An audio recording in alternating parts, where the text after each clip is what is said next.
Hey, what's going on? It's the Vinny Rock Podcast. I'm here with my boy Banks. Why'd you have to say it like real hard, like podcast? Yeah, you know, I say it different every time. I don't fucking know. I actually hate starting. You know what I mean? It's like, let me get into this motherfucker We already. need to get like an intro made for you. We have that intro, the Vinny Rock, but I've been actually trying to change it. I have another buddy. I'm asking him to work on it, so he's just doing it on his spare time. But you should make one. You want to make one? Let me know. Make it. I'll do it up. I forget about that. Tell me what you like. Tell me what you want. I can even put the sponsors in it and stuff, so you don't have to remember them every week. Oh, bro, we're gonna have to talk about that. Hey, what's going on? Hey, so before we even get into this, we got some stuff we want to talk about. I brought my boy Banks in, obviously, because he always holds an incredible conversation, and there's some topics I think that he would really understand. So we're gonna let this podcast run, probably cut it into two different ones, and so we'll begin here. But Core Medical Group, I talk about this every podcast, and slowly I get another guy, and then another guy, and another guy will come to me and be like, all right, I finally listened to you, dude. I went to go get Core Medical Group, and my life has changed. I'm like, yeah, dude, I'm fucking telling you, man. If you're military, if you're law enforcement, if you're just a dude over 27, I recommend you go get your blood work done. Getting your blood work done, you'll actually get to see your levels, and for some reason, a lot of us have very, very low testosterone. I don't know if it's in the water, if it's in the cheeseburgers, if it's in society, whatever the fuck it is. But almost everyone around us who stops thinking it's taboo will go get their blood work done, and you'll start to identify a lot of these guys are on low T. Or have low T. You've heard the same thing, right? I actually have low T. No shit. Yeah, man. So what are you thinking? A couple years ago, I was just doing a thing with the radio station, and they were like, hey, do you want to do this? And I'm like, yeah, whatever. I'll go get a blood test done. Turns out, low T. That's the thing, man. And Didn't even know. Had no idea. When you have low T, it actually affects a lot more than you understand. Emotionally, mentally, physically, it's like it hits every angle of your body. And so when you actually regulate your hormones, you will see the whole different side of you that you'd be happy with, your wife will be happy with, your kids will be happy with. It's just a better version of us. Right. It's not just about getting boners, guys. Yeah, it's not. Yeah. I know a lot of times people associate the testosterone levels with your performance, but it's not about erectile dysfunction. No. Like your emotional levels, your ability to process things without getting over emotional. Like they always say, men get grumpier as they get older. No, it's because their testosterone levels are dropping. Yes, and your ability to process those things emotionally. I think people have your energy levels completely time. Different. Your metabolism completely changes. Well, it's funny because people think like, man, is there such thing as like that roid rage? I'm like, bro, this isn't roids. This isn't an anabolic steroid. This is just testosterone. Your body's natural testosterone levels. You're not doing TRT or whatever it is. It is TRT. Is what we're doing. What is the anabolics? Yeah, anabolics. Yeah, we're not doing anabolics. That stuff was that could hurt you. Either way, you guys go check out Core Medical Group. Hit them up. You guys know where to find them. If you don't, hit me up. I'll send you directly to my man, Core Medical Group. Let them know Rocco sent you. Beyond Clothing. Oh, dude, I didn't even bring my jacket. You know Beyond Clothing. They do the outdoor expeditionary clothing. Hoodie. No, that's not. That's Freedom. That's Freedom. No, that's you got them all messing it up. See, you got me up at the ass crack of dawn. I know. It's your fault. We're here before the sun's up, by the way, doing this. Yeah, on a Saturday. Because we got things to do. You're lucky I love you, bro. There's not many people I get up at 6 o'clock on a Saturday for you. What? Beyond Clothing. Beyond Clothing. They're the outdoor expeditionary clothing. They do like layered system for like cold weather. Not even that, just like outdoors, right? You've seen them. Because we had it in here when we did the global warming podcast. Yes. We talked about that. Yeah. We talked about your buddy. You had the jacket in the system here. I've been trying to get them to come out because it's winter. I want to do some cool photos in the winter. Yeah, man. It'd be real cool. But you guys go check out beyondclothing.com. Again, all my podcast sponsors, you just use the Rocco code and you'll get some kind of a discount if you're interested in even checking it out. Willie Pete's Chocolate. I sold out all of my hot sauce. The smoked. Damn it, I can't even think of the name. That's how early it is, man. I'm so fucking. But Willie Pete's Chocolate, go check him out. It's a veteran who makes chocolate out of his own household. They all have different Scoville units. Some are mild as all hell. Some will burn your fucking tongue off. And then you can also, and then you can get a Pop Smoke hot sauce. That's something that me and him designed off the flavor of it. It's a very smoky, mild, a little bit more than mild hot sauce. I had about 30 bottles here the other day when we did Heroes Tacos. They all fucking sold. So trust me, guys, you'll love it. Go check it out. Let them know Rocco sent you. GMR Gold, the Bullion Box. Have you even checked it out again yet? You talked about some. You used to collect some coins and shit, right? So I have like the coin that I wear around. That's my neck. what it is. Yeah, is the one thing, and I keep looking. I see all this. If you want to learn about it, Like, I haven't signed up for anything, and he doesn't pay me shit. Just as a fan, Yeah. the things you learn just watching him on Instagram, He knows so much. it's crazy. Yeah, Like- Charlie's cool. Like, you just think, oh, it's just collecting gold and silver. Like, but the difference in the ounces, the values, Yeah. all the different things that he knows, the collectability of some of the coins that they've got in it, it's unbelievable. That's a great point, actually. You know, you guys don't have to go out there and buy a bullion box, a monthly subscription box. You don't have to even get anything to do with GMR Gold, but you go follow them on Instagram. Charlie is out there giving a lot of information on gold and silver and precious metals, not a lot of really cool collectible coins. If you're just interested in, you just think, you know what, let me look more into it, follow that page. Go check it out. He'll give you all the information you need. And if you decide to go around and get a bullion box, use the Rocco promo code and get a discount on that shit.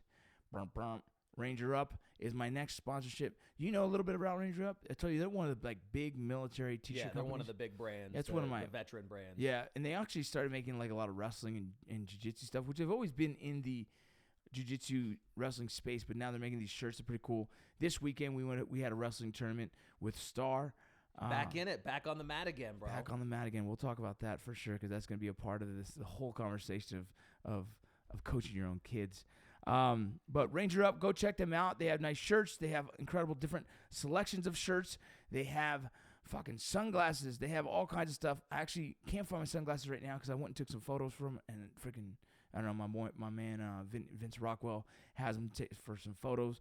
But check out Ranger Up. Use the promo code Rocco. Get yourself some percentages off that shit. Last but not least, Aircraft Maintainer. This is a cool one. Aircraft Maintainer because it's a buddy of mine who started a company. And you are able to get certified in these aircraft maintenance positions for free. The military will actually cover it so that when you get out of the military, you'll get paid more. You'll get paid like $5 more than the average person because you'll have these certifications that you don't get in the military, but that you need. It's kind of the crossover certification you need to be getting paid at a fair rate in the civilian world.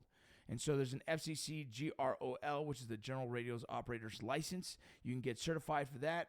There's a basic. It's a three-day weekend intense course that preps you and certifies you. So these are certifications that, like I said, you guys deserve. You can go and get for free. The military will pay for it, and you'll get out of the military and be more prepared. And this is the other topic I want to talk about is why should you and when should you and maybe is it okay to get out of the military, right? So we'll talk about that later, but also you can get your AMP, your airframe power plant. You can get your certifications. Go check it out. If you guys know what I'm talking about, it's obviously in your MOS, in your job classification in the military, from Air Force to Army to Marines to even the Coast Guard.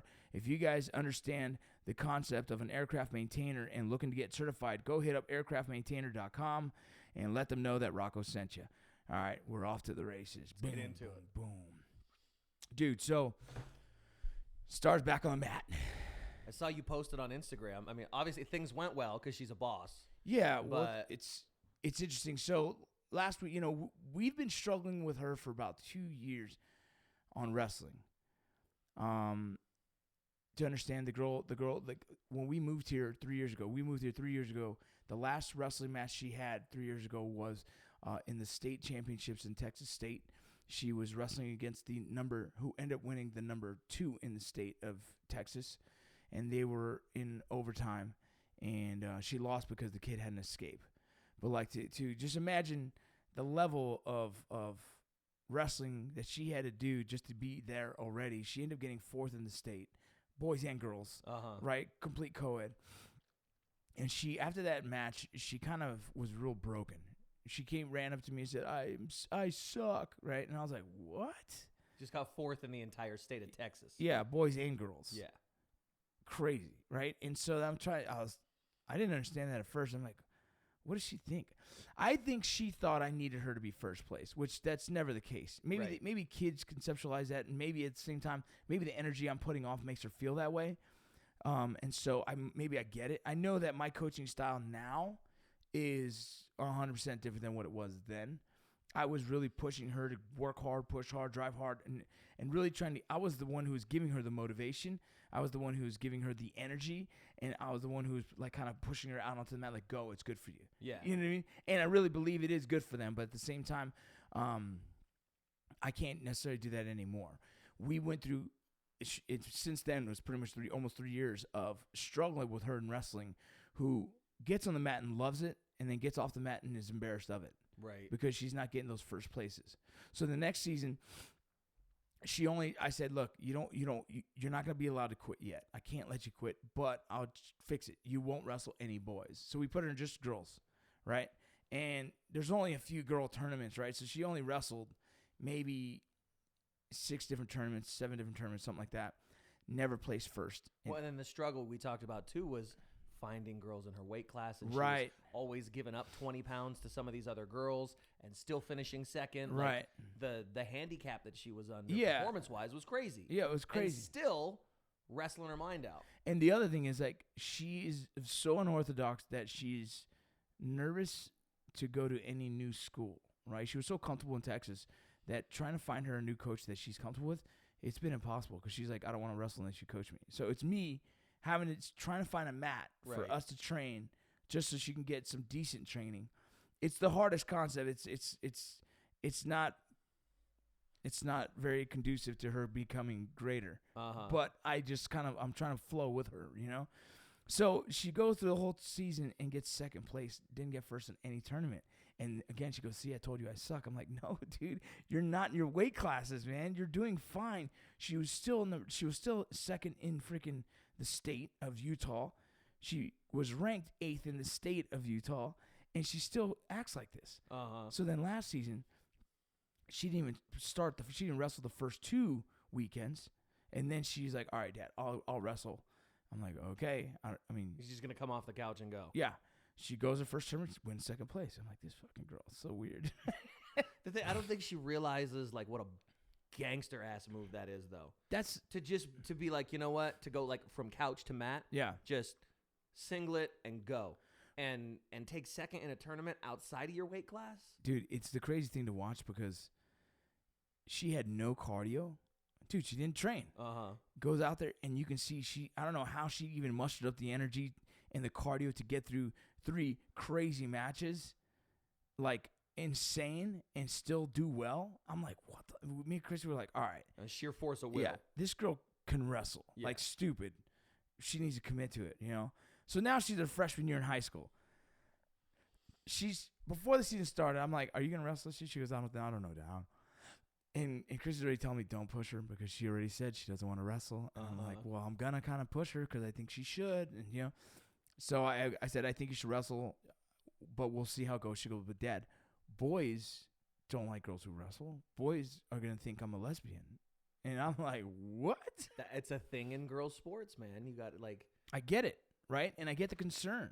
But the other thing is, I said, you know what's attractive is being great at what you're good at. Whatever it is. I don't care. If you're a good runner, that's attractive. People that commit to a sport. Yeah. Good softball players, good soccer players, good artists, good singers, whatever it is, when you commit to something, that's attractive, right? So that's what I conveyed to her. Now she's in weightlifting and wrestling again. It's been crazy, but like, have you had an issue with like coaching your own kid? Have you had to do it?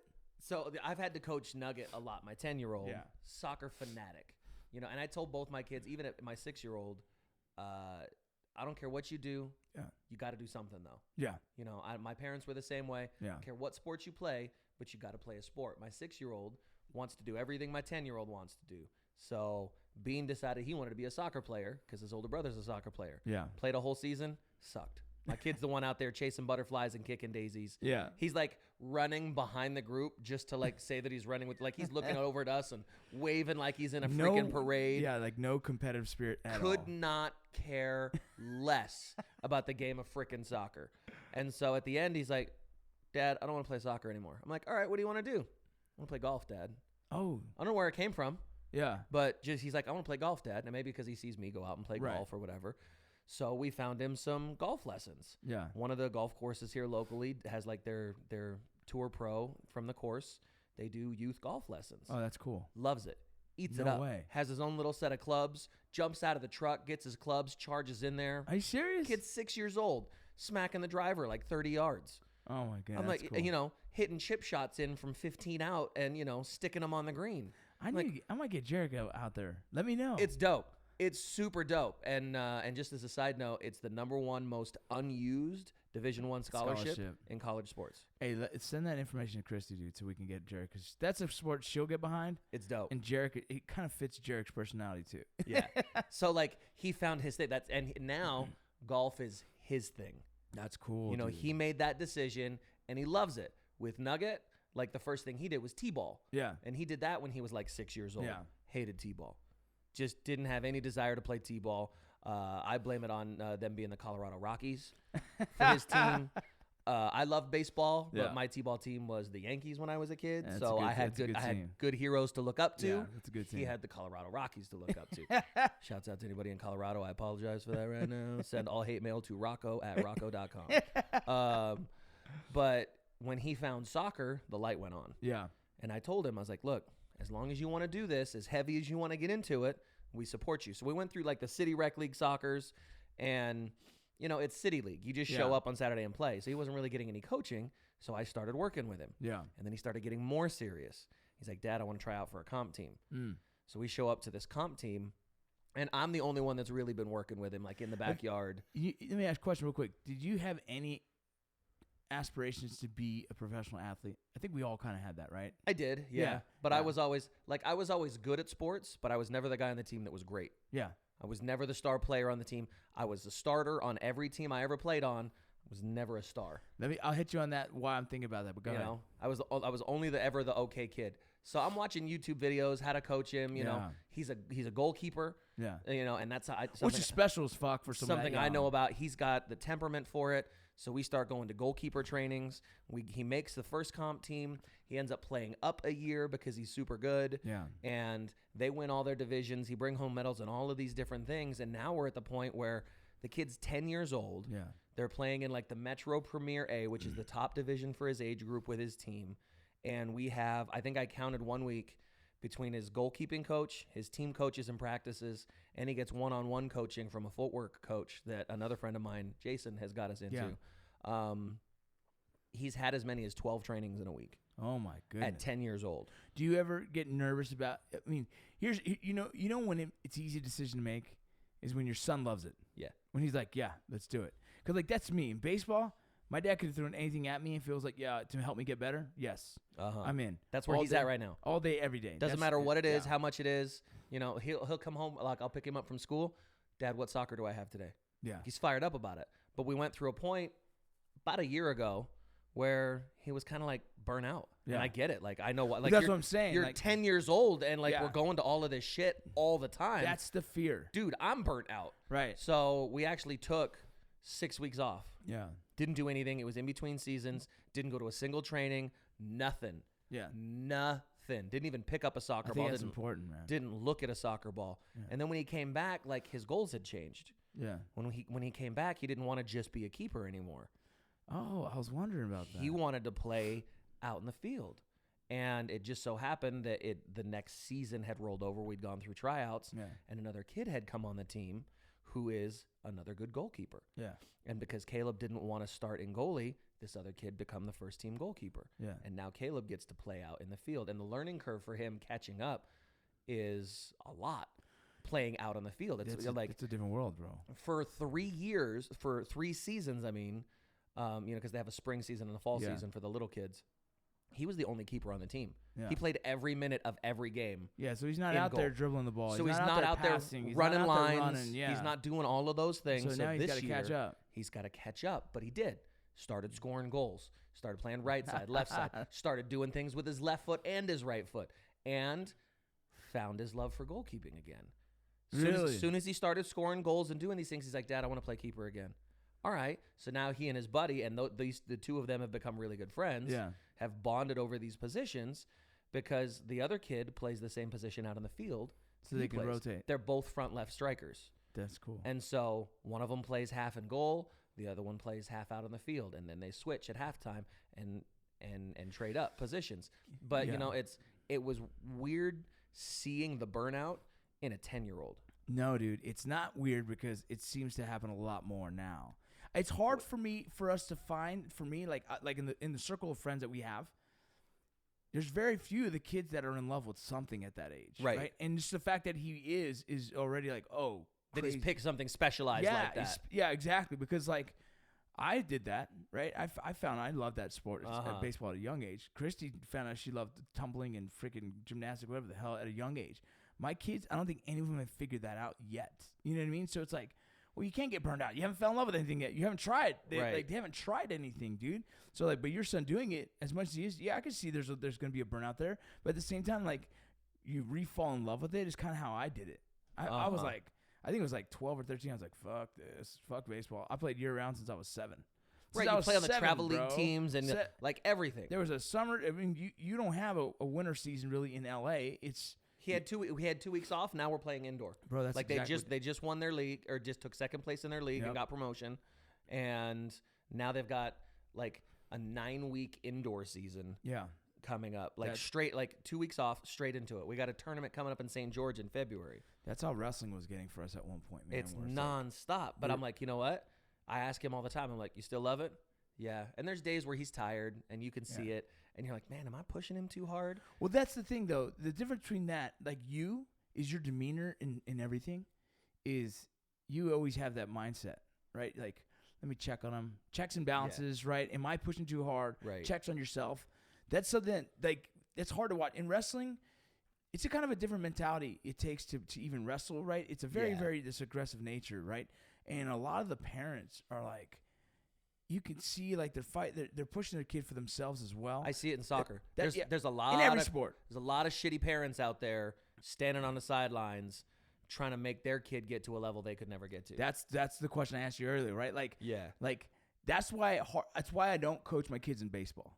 You see what I'm saying? Right. I'm too emotionally invested in baseball. Yeah. If your son was rugby, I'm sure you'd be a little bit more because you played rugby. Right. It's just this, it's this thing. That's the sport I ended up being the best at. Right.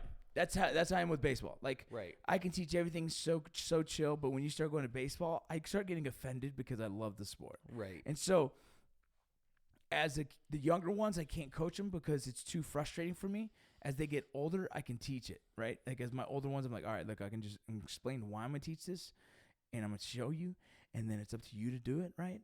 And don't fuck that up. You know what I mean? And that is, like, the demeanor I can take.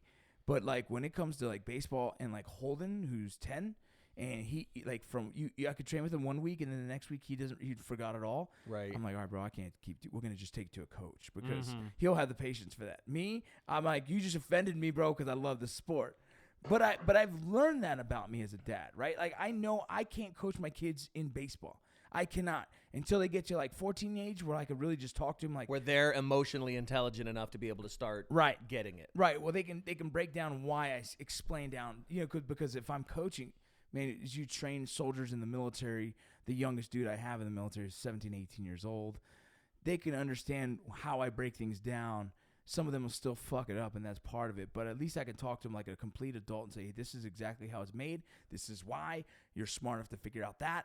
Just do this, And then Holden's just like, I forgot. I'm like, oh, my God, I can't keep doing this. You know what I mean? So that's me coaching them. But like you said, there's those parents, man, that go so fucking hard.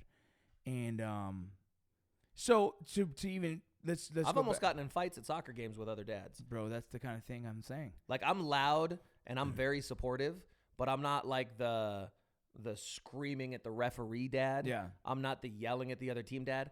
I'm super positive and I encourage our kids and I'm super loud. Yeah. And I encourage our kids by name. Every single kid on that team knows me.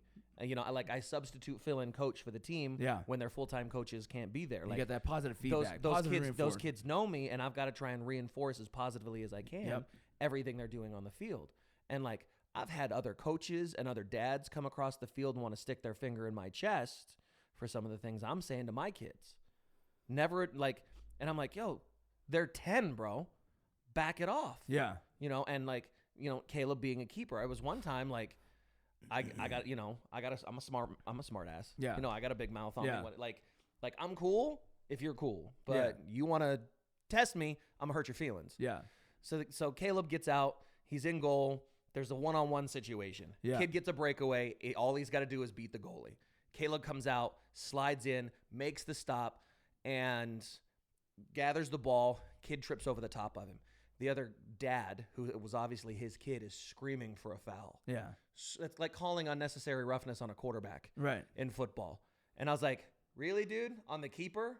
And the guy starts cussing at me. Oh, here we go. Mind your own blankety-blank business, and you're ba-da-ba-ba-ba-ba. And I'm like, bro, you know where to find me. And I told Sarah, I was like, I got to go or I'm going to say something I can't unsay. And I'm walking away, and the guy's like, yeah, you better walk away. And I just flat out stopped. And, you know, like, I started walking towards him, and I think the guy shit his pants a little bit because he realizes, oh, crap. You're not a small dude. This dude's 6'3" and 290 pounds and just stood up straight and was like, let's do this. And I just flat out said, I was like, you know where to find me, bro. And I just walked to the parking lot, sat in my truck, turned on some Jimmy Buffett, and, you know, let the cool air blow. Dude. Cooled off.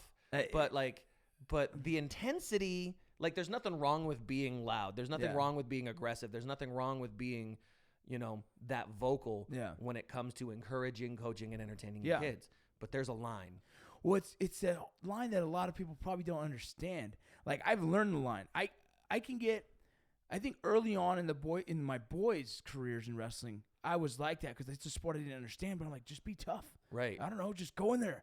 I didn't understand. Just go in there and kick his ass. Come on. What are you doing? What are you doing? Just go in there. Now, it's like how many years later? This is probably 5 years from the conception, or 6 years from when we started wrestling as a family till now. I have a video, and I'm so proud of myself because I stopped even. Me and Star have these like things I say, but like we get right. I'll be like, shoot, sit, you know. It's like this weird. Go for it, and then she looks at me. I'm like, Pinner, go ahead, like. But like I'm so calm about it now because she's at a level where she understands. Yeah. I'm at a level also like, well, let her work through it. Like this, like there's one of my good buddies named Chris Perkins. He says it so fucking well. He goes, there's like no one gives a fuck about the high school fucking state champ.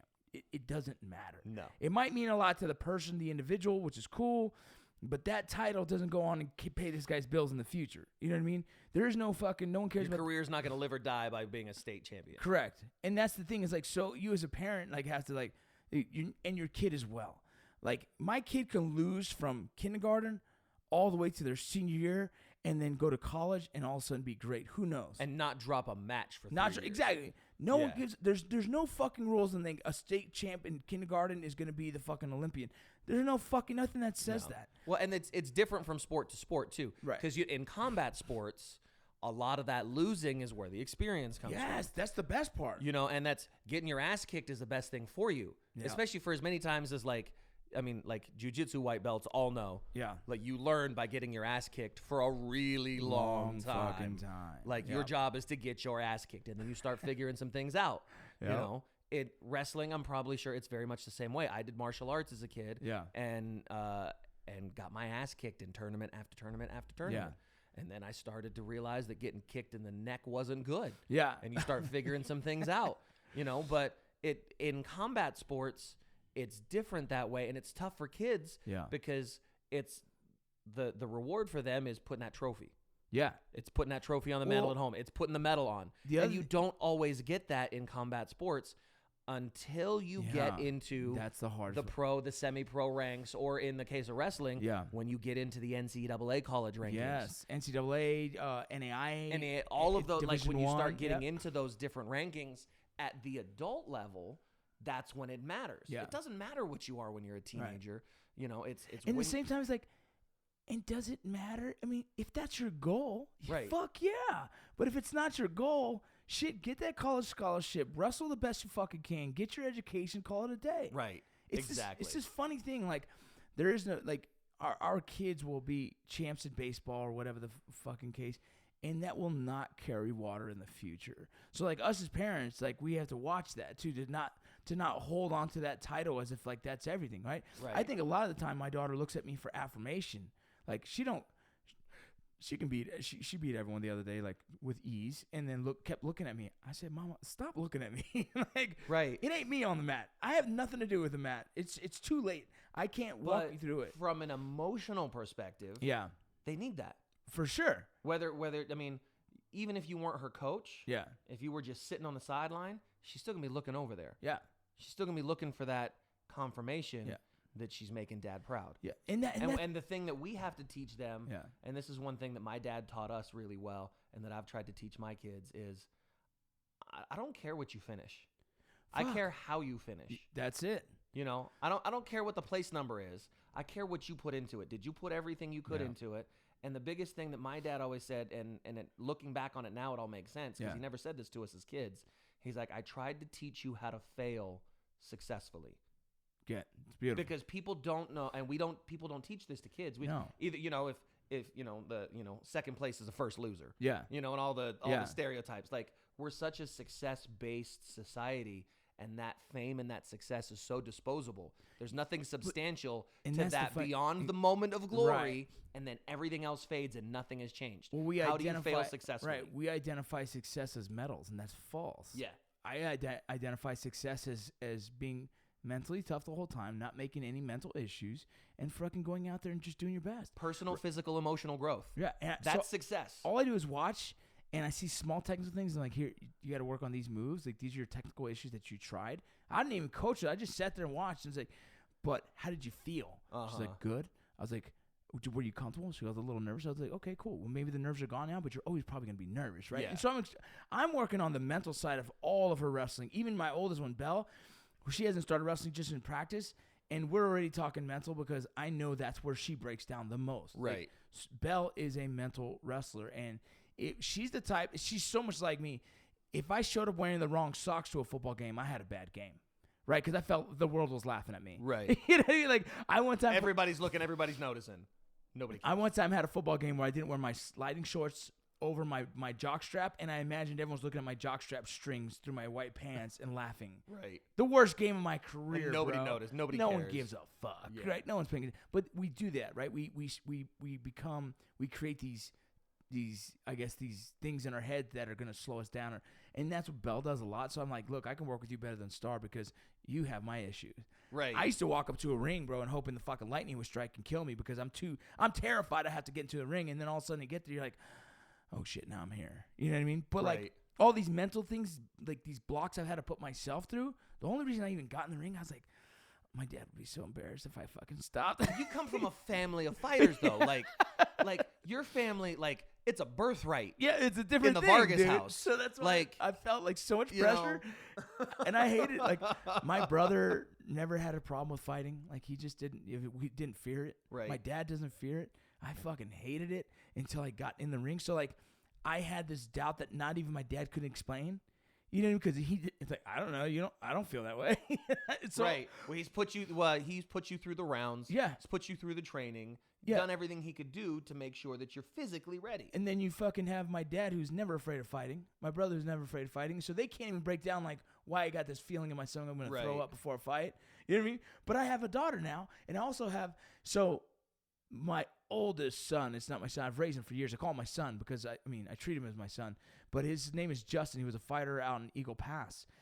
I raised him for about 6 years in fighting, trained him and everything, and he had the same thing as me. That's why I say, hey, Justin, man, let me train you because I can mentally show you how to get through that. Oh my God, bro! I mean, we're driving through the fights, and he's like, hey, he called me Sarge. He goes, Sarge, I don't think I want to do this. I'm like, motherfucker, you're fucking doing this shit, right? We're going. Yeah, we're going. And I had to talk to him sometimes we drive like 6 hours to these fights, dude, and the whole time I'm like, look, bro, it's all good. Like, have you ever been knocked out yet? No. So why are you worried about that, right? Like, are you nervous about losing? Yes. No one cares. No one knows us. It's me and you, bro. It's me and you. We're showing up these fights by ourselves. No one in the crowd knows who the fuck we are. Who gives a shit, right? And so I'm trying to break it down, but that's what I do with Belle all day is like, Mama, she goes, Dad, what if I lose every match this year? I'm like, you're not, because you're good enough to fucking win. It's just not going to happen. Yeah. So now fucking don't focus on that shit. And if you do to me, I'm like, who cares? But that's, as parents, and this is the separation that I find myself continuing to have to make. Yeah. As parents, we have to realize that these kids are emotionally developing, not just in the sport, right? But this is how they're going to process things their whole life.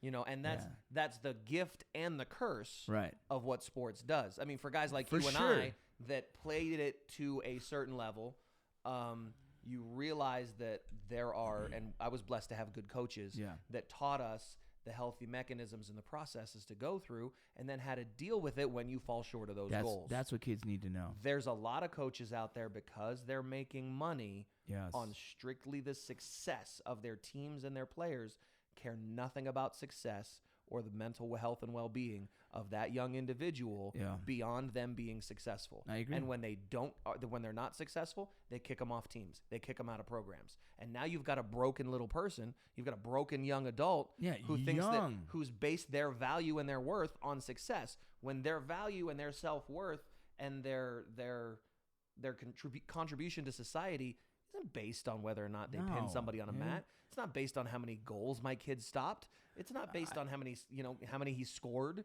for that match. None of that. Yeah. Sports is a mechanism for us to grow into good human beings. It's funny, man. Like when Star's a good wrestler, but like when Star loses, it obviously hurts her. Mm-hmm. But I'm always like, that's good. It's good for her. It's kind of like Jocko, good, right? Yeah. Like it is good. It's good for her to see that, to know that there is work to be done, right? You're not fucking great off the couch. You know what I mean? Like, right. For her to come off the couch and get second, it pissed me off a little because I'm like, dude, there's no teaching point in my side for that. It's like she thinks she could just do that all the time, and she still thinks she could just do that all the time. So it's sometimes like you're gonna face it. And I told her this year, there's boys. These boys in 9th grade who are 106 are gonna crush you. So you have to be ready for that and be okay. Everyone will respect you because you show you have skill already. The wins and losses this year doesn't matter. It's the fact that you're going to get out there, and I expect you to just do well. Just put in the minutes. Yeah, exactly. Just do well. When people start to see her fight, it's a different story. You know what I mean? And so it's this funny thing is my growth as a parent and a parent coach has changed from the first until now.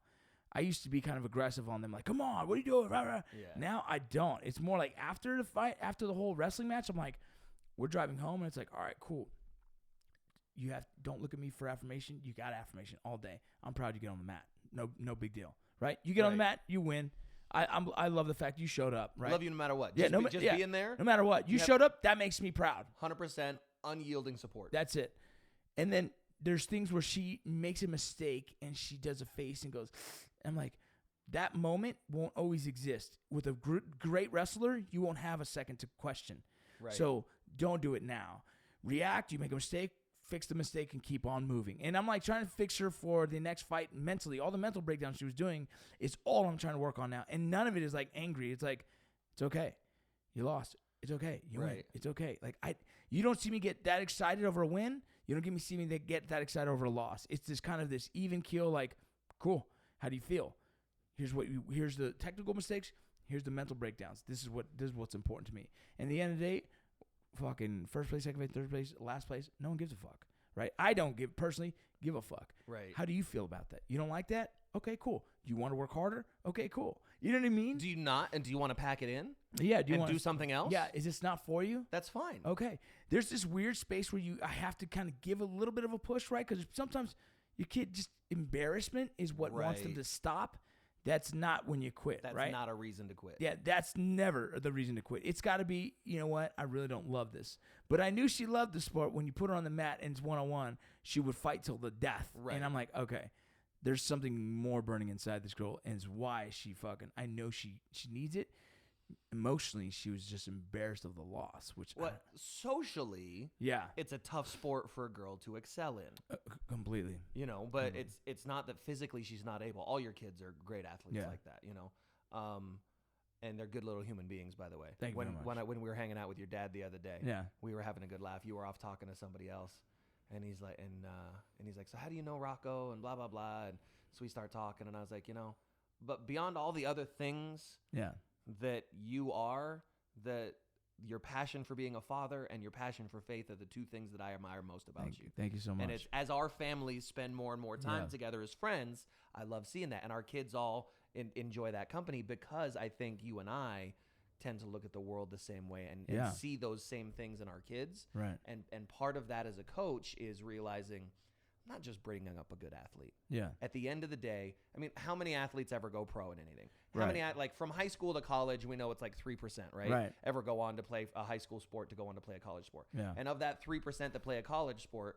1% go on to play at any kind of professional level. Yeah. And at best, optimistically speaking, they may have 3 to 5 years in that sport. Yep. Tops. So what's the point? So right. So now you're looking at a kid that's 25, 26, 27 as a young adult and over as an athlete. Yeah. If all you've taught them to be is an elite level athlete, you failed. You've completely failed as a coach and a father. Yep. Okay? Yeah. You got to raise somebody that can be a functioning human being. That's why failing is such a big deal. Yeah. As a youth, you overcome those adversities. You overcome those challenges. You learn resiliency. Because when a real life challenge comes, like unemployment or or a bad breakup, exactly, in an emotional relationship like that with a girlfriend or boyfriend that you're dating, like how to overcome. You're like, oh, I felt like shit like this before. I remember this kind of hurt when I got my ass whooped. Now here's how I got to process it and heal me. If anything, man, sports is teaching them lessons of life. 100%. That's all it is, right? It's all. And a good coach gets that. Yeah, it's all it is. It's how to handle your wins and your losses, how to be humble. You know what I mean? How to build resiliency through loss and accept and how to work fucking hard and anything to become better. No one walks onto a field is great.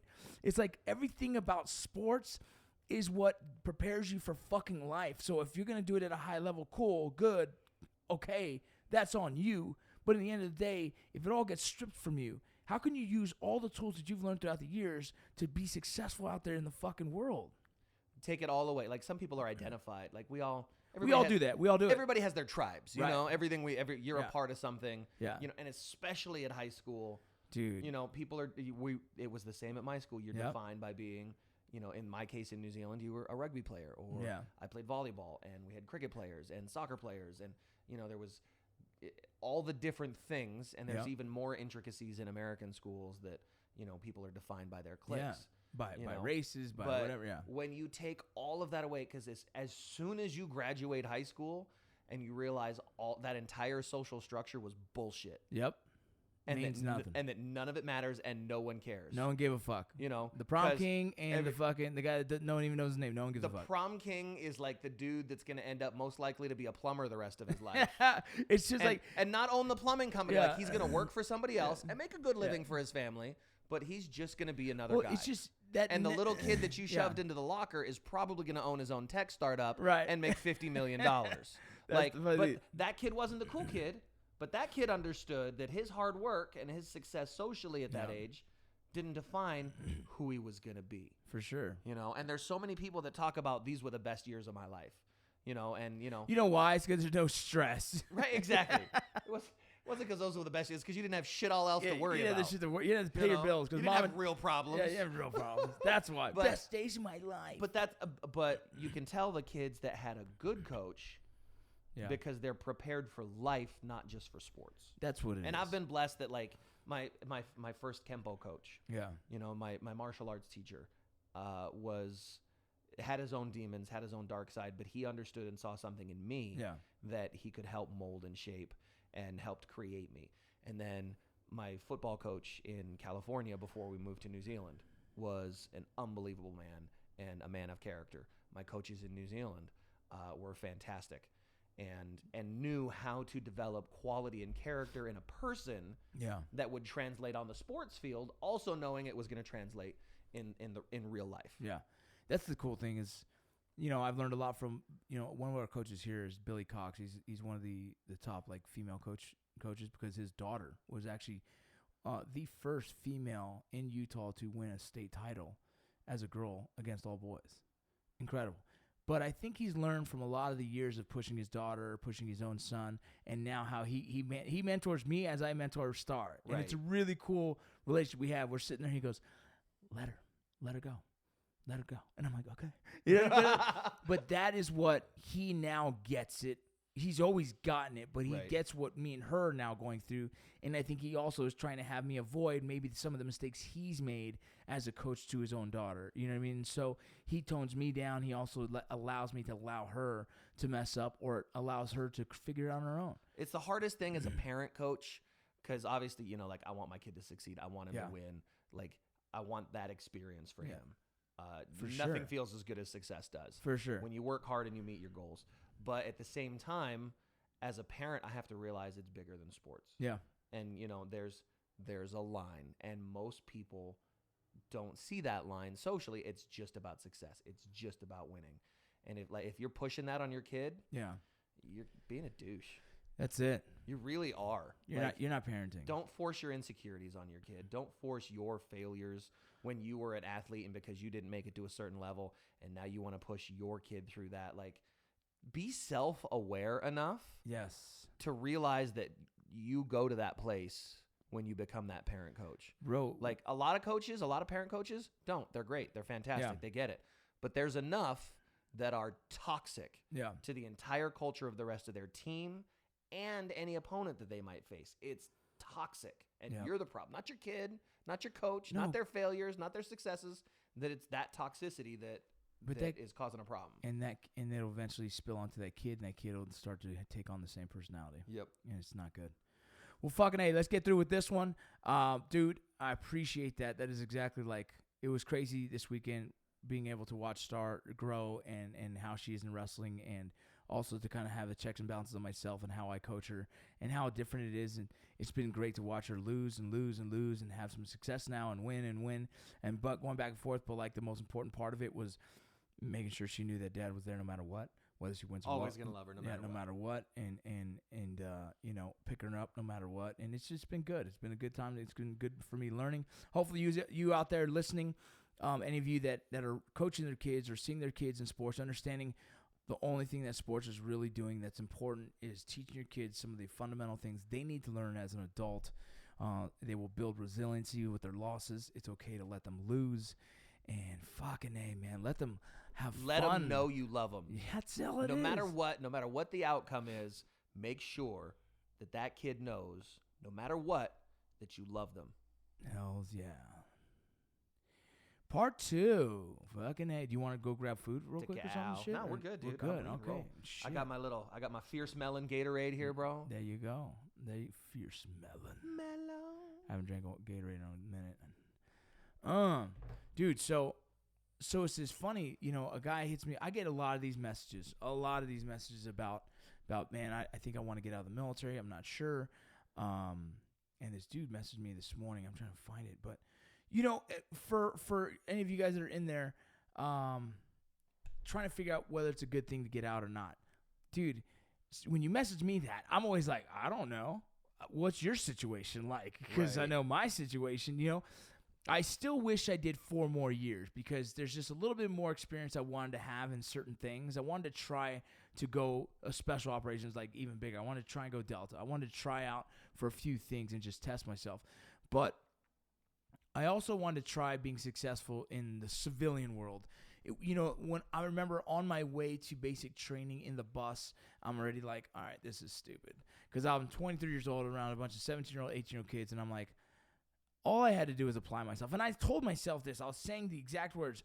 I wish I just applied myself out there. I could have been successful already. Like, I said those exact words as a 23-year-old kid. Like, I knew the answer to becoming successful was just like, dude, just apply your fucking self. And I didn't do it. Either way. So 4 years later, day 1 in the military, I'm actually working on plans on when I get out, right? Like, I'm already thinking, all right, the day comes, I get out, here's what I'm going to do. And I remember in Afghanistan, I mean, this is shit. I mean, I've only been in about a month. I'm already in Afghanistan. You know, after basic training and all that, I've been in for 30 days, and then boom, we're in Afghanistan. I'm on the side of a mountain with my buddy named Scott Charles Scott Chapman, and he's like, "So, what do you want to do when you get out?" I was like, "Oh man, I had all these plans." He goes, "Man, you got a lot of plans for somebody who just got in." I think that's a pretty common, probably conversation though. Like, I never went through that situation. I never served, you know, but I think a lot of guys and women at this point now, because there's more and more women that serve, I think that's a pretty common conversation, even early. Yeah. What are you going to do when you get out? Because, I mean, there's not many people that serve for, 20, 25 years and go through to reach that full pension status and, to continue with the rank advancement and all the things that it takes to serve that long. It's so unique in the military. You almost have to have an exit strategy right away. Yeah, well, it's funny. Once you do like 8 or 10, people are like, all right, fuck it, stay in. And you know what? If you grow accustomed to that life, it's nice, and it's I wouldn't say it's easy, but you do have a lot of stuff figured out for you. But there's a bunch. There's perks and benefits. Yeah, to man. Being having housing, having that extra pay. When you get out of the military, you don't have and you don't realize it, and that's why it gets hard to get out too. So a lot of the things that get hard when getting out is financially, right? Financially is probably the biggest one because you don't make nearly as much as you're worth, right? And so people don't realize that, right? And so if you start living at if you start living at $60K a year, but when you get out, you're only making $30K a year because most jobs are only going to start you somewhere around $30-40K. Who's going to submit that extra $20K? Right. So it's hard already off the bat. But getting out, these guys are talking about like how they've been inspired by me in getting out, and it motivates them to get out and try something new. And it's like, for me, it scares. Like, I want to say this. It has not been easy for me, right? Like, it's still not easy. You guys are listening. I have a day job when I'm not in LA. You know what I mean? Like, you know what I mean? Because it all looks good. Like, on paper, probably like, oh, this guy's an actor. He's got a book. He's got a podcast, like all this shit. He's got it together, man. Yeah. He's got some things figured out. Yeah. No, we're still trying to figure out where the structure is and where the stability is for the family unit, right? Like for me, I'm never comfortable until I know all debts are paid. Right. And I'm still catching up on from debts that I've had from 10 years ago. I still can't catch up to. You know what I mean? I've been really bad financially at catching up on debts. I've just been bad. I'm not good at that. I admit that. That's why I have my wife. I don't even see the money. I let her manage it. Smart. Because I know what I'm bad at. Because we'll just go buy tacos. That's and, it. All and four-wheelers and guns and dumb shit. Do stupid stuff. Dumb shit. And then I'm like, what the fuck did I do that for? Because shooting guns is fun. Yeah. But like in anything, and like we talk about in sports, in life, there's going to be the hard times. So I say this, if you want to get out, get out. That's on you. I can't fucking tell you what to do. I can't tell you what's the right decision. All I can say is if you're going to get out, have a plan. And that plan is probably going to fail, so have a plan B too. But just have it. Have ideas in your head. Where are the areas? When I first got out, I wanted nothing to do with a gun, so I went straight in. I went into corrections because I was like, all right, cool, it's not a cop, and I can figure it out from there. But I was going to fire academy. I was getting my fire science courses. My dad's a firefighter. My brother was doing it, and so that's what my goal was, to be a firefighter. My mind was set on it. Went to school for about a year and a half, and then all of a sudden I'm fighting a fire inside of a bus, and I'm like, this is not for me. It's 450 degrees, and your balls are melting off. Dude, it just wasn't even any of that. I've just spent 4 years in a special operations unit doing really freaking hardcore, scary, cool stuff. I was chasing that. I'm looking for that, and I didn't find it in a fire. Maybe if it was on fire and there was kids in there and I had to run through it and risk my life, right? Maybe I would have felt that. But in this little bus fire, I was like, wow, that's not as exciting as I thought. I'm thinking backdraft, bro. Right. You know what I mean? Yeah. The fire was talking to me. Like, that's where my head was at, where I was hoping it would be. But it wasn't. And then the rest of the calls were these 911 calls, right? Just regular transport, old people, whatever. And I completely right away was like, this is not going to cut it for what I want now in life, like the new changes in my head. And so I decided to just apply for the Border Patrol, right? But like, it was a heartbreaker to know that wasn't what I wanted. It was like, oh man, why did I get out? I should have stayed in then, right? Right. So that was a hard part. But like when people mess with me, I get nervous to how to handle it. And it's like, dude, I don't know if you should get out. You have to really assess your own life. You have to assess what you want to do. And if you can get out, like, it's not hard to become a cop. It just takes time and effort. It's not hard to become freaking, go to college. It takes time and effort. It's not hard to do any of these fucking things. You just got to want it, because what happens is a guy comes out and says he wants to go to college, and then he starts to go out partying. He doesn't finish college. A guy that wants to go be a cop, but then he gets arrested for DUI. He's not going to be a cop anymore. And so it's like... Well, it's different, too, in like when you're in and when you're serving. Like, you have to be motivated. Yeah. You have to take care of yourself. But there's also somebody standing right there in the case that you're not motivated, that they're going to put their foot up your ass and help you be motivated. Yeah. Whatever your unit is, whatever your MOS is, doesn't matter. Like, there's somebody that's going to help you get motivated. There's somebody that's going to help you get accountable. And I think, and I've seen this struggle with, so Sarah's girlfriend was in the Air Force for 25 years. Yeah. Joined right out of high school, was in for 25 years. And she got to like the 18, 19 year mark and was like, I don't know if I can do this. Whoa. Crazy. She goes, I don't know if I can stay to 25, because that was always her goal. Yeah. And she struggled. And it was like, look, the motivation that you had for that long, yeah, like you still got to believe in yourself that way, yeah, and finish. And she did. She ended up going all the way through. Damn. You know, but to have that kind of commitment and that self-discipline to motivate yourself, that's a hard and part. not have somebody motivate you. And that was the adjustment coming out of the military for her, was not like, you know, you go to your job in the military and you always know what your job is. There's always a mission, man. There's always always an objective. There's always a mission. There's always a purpose.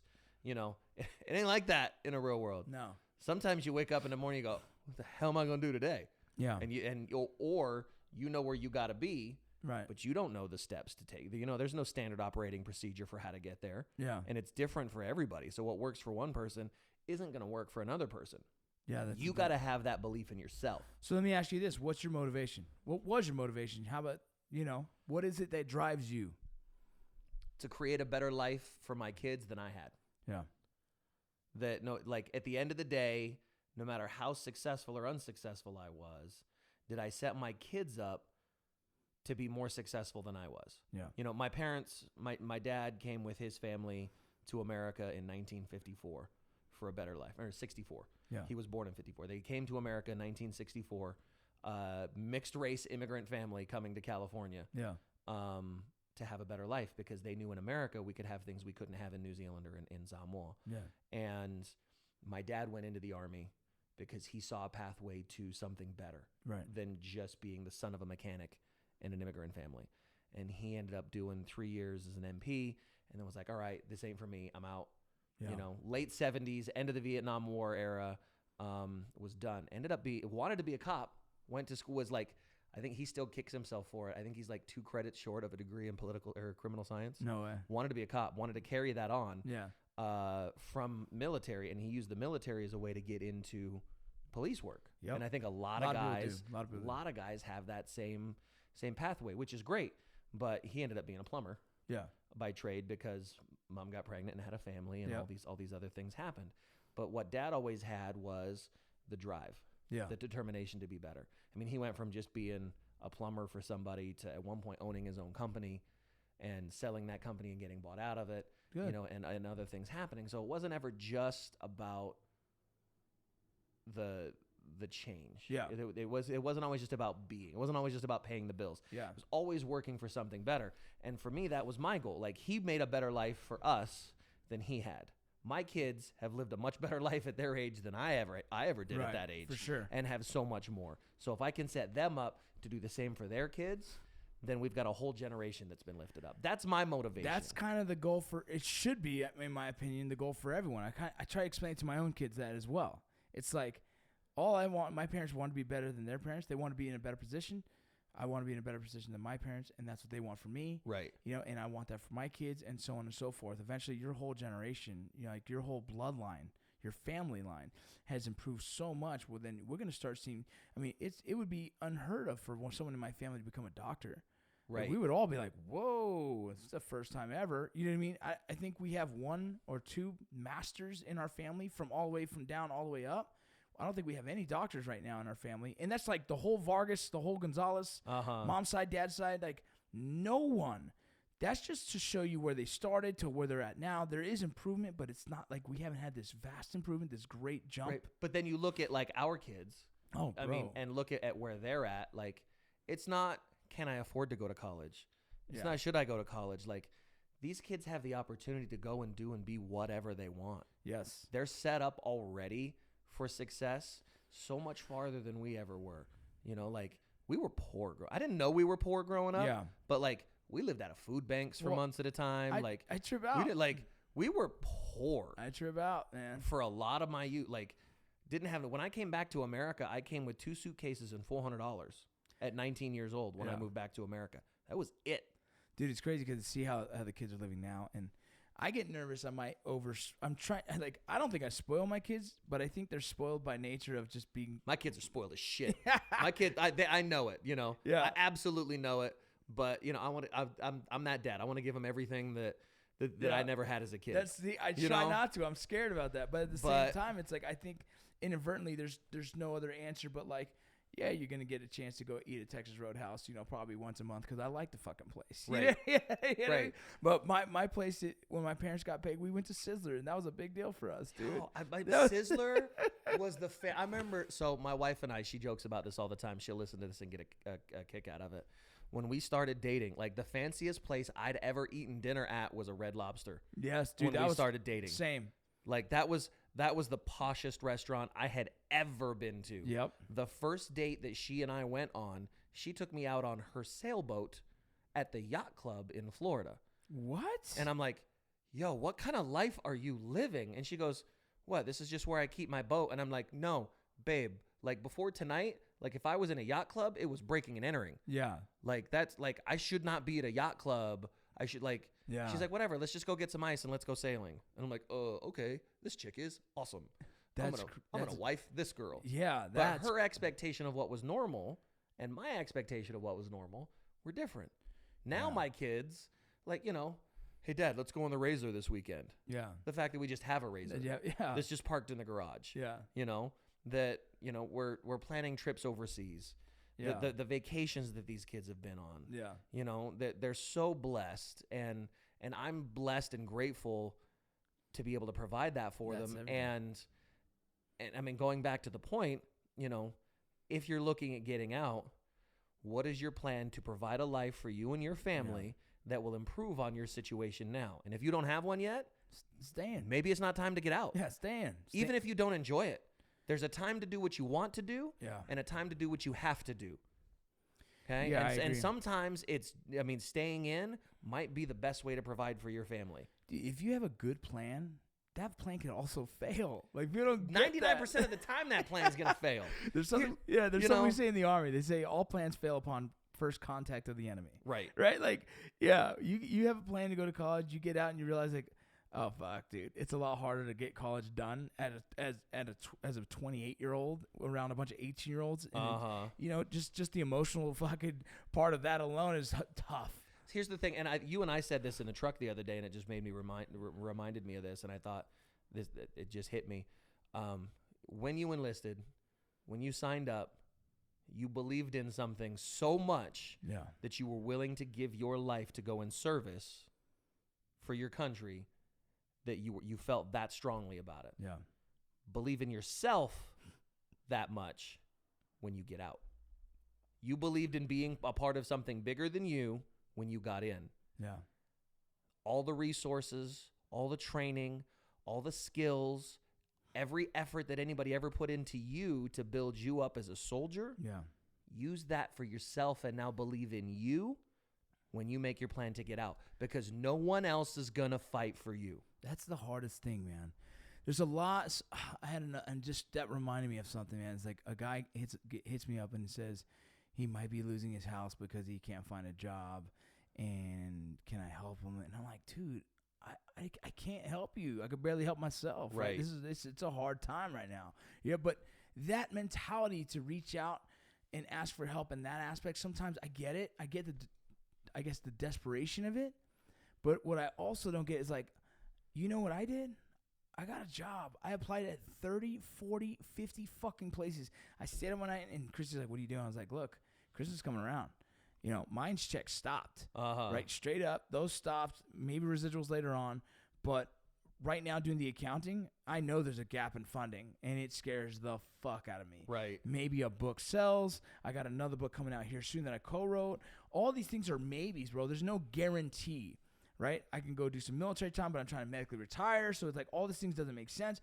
So now I'm in a position I have November and December and January. I have no clue. I have no I have no answers for. The businesses of Legends Whiskey and all this, that's doing decent, but not enough to cover my fucking bills. But those checks aren't rolling in. No, bro. You know what? And so I applied for fucking, dude. I know I went to a job interview and I'm wearing a shirt and tie, and there's a guy looked right at me like, huh.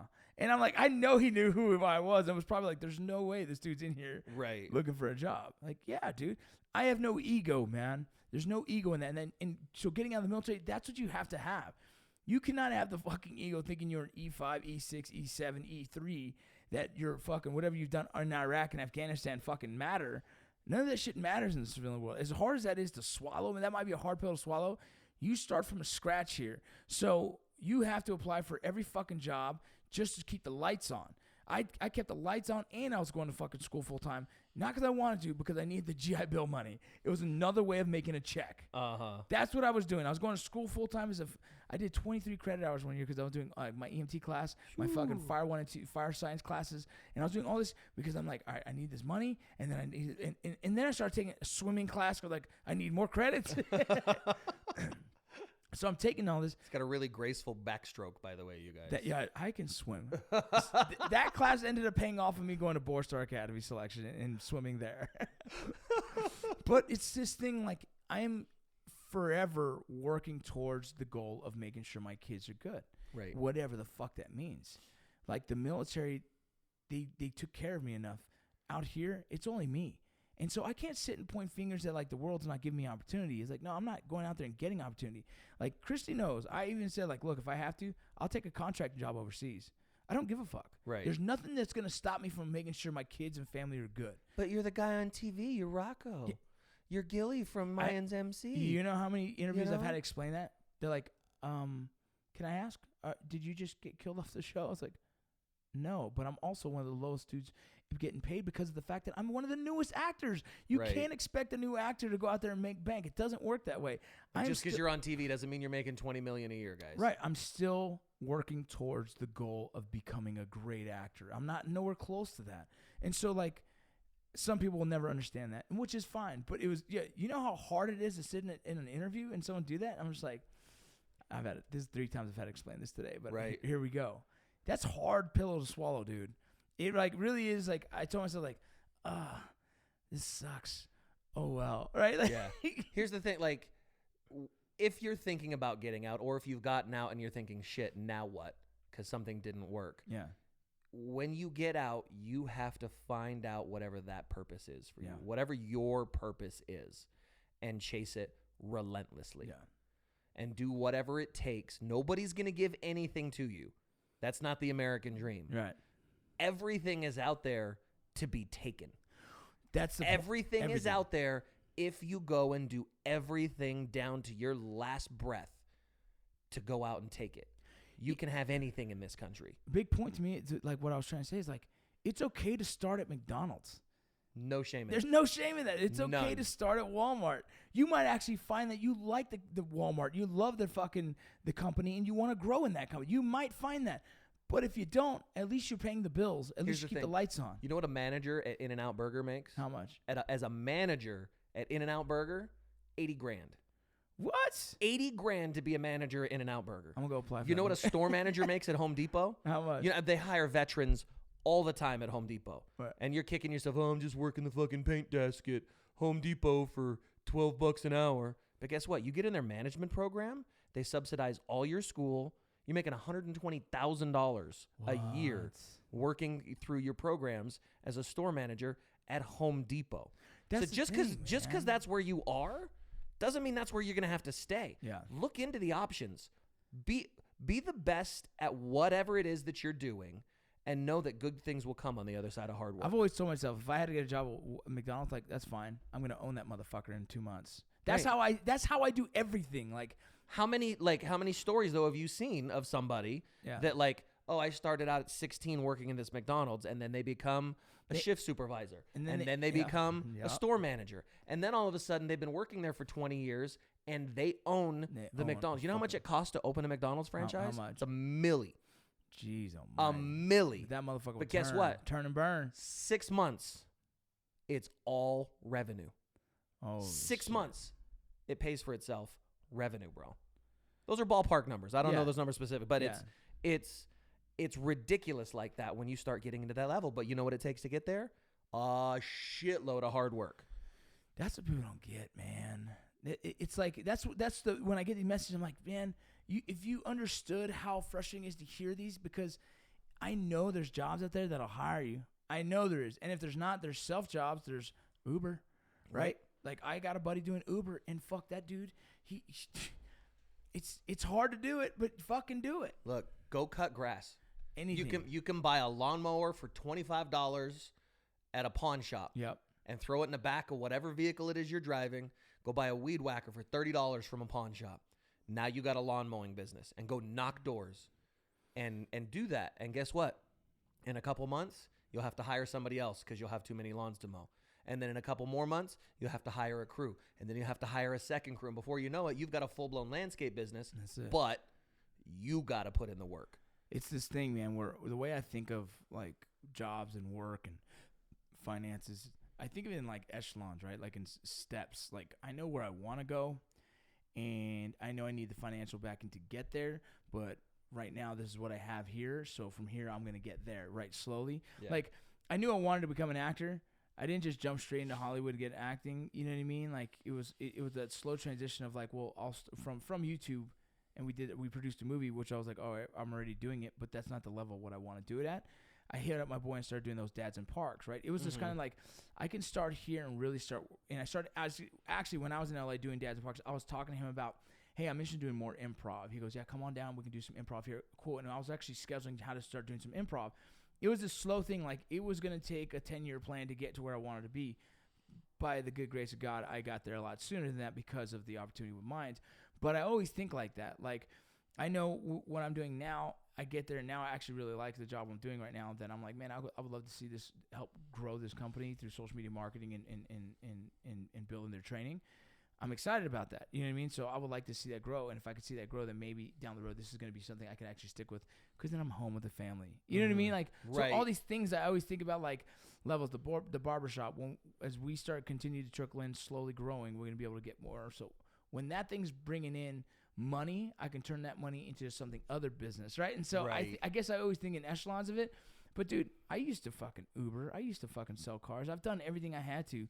And so it's like, that's the kind of mentality you have to have when getting out if the plan you originally set out for didn't work out. Like it did for me. Look, I went from freaking working in prison to working Border Patrol. I should have stayed there. I could have stayed there for 20, 30 years and made a good living. I chose to take the harder route and jump out of it again and go and risk everything. Yeah, but you're hard-headed. Hard-headed as fuck. Hard-headed as fuck.